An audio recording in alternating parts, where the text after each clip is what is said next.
بسم اللہ الرحمن الرحیم۔ قرآن مجید میں ایک سورت ہے جس کا نام سورۃ الانعام ہے، اور اس کی بہت زیادہ فضیلتیں ہیں۔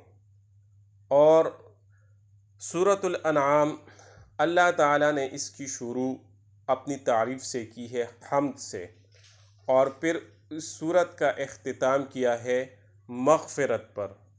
اور حدیث میں آتا ہے، اللہ کے نبی صلی اللہ علیہ وسلم نے ارشاد فرمایا کہ سورہ انعام مکمل ایک ہی دفعہ نازل ہوئی، اور اس شان کے ساتھ نازل ہوئی کہ 70,000 فرشتے اس کے جلو میں تسبیح پڑھتے ہوئے آئے۔ اس لیے حضرت فاروق اعظم رضی اللہ تعالیٰ عنہ نے فرمایا کہ سورہ انعام قرآن کریم کی افضل اور اعلیٰ صورتوں میں سے ہے، اور اس کی ایک بہت خاص فضیلت ہے۔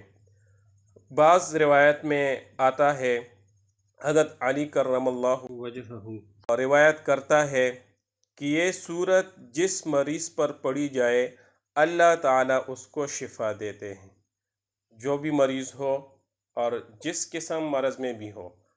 تو جب اس سورۃ الانعام کو ہم پڑھیں اور اس مریض پر دم کریں تو اللہ جل شانہ ضرور اس مریض کو صحت یاب فرمائے گا۔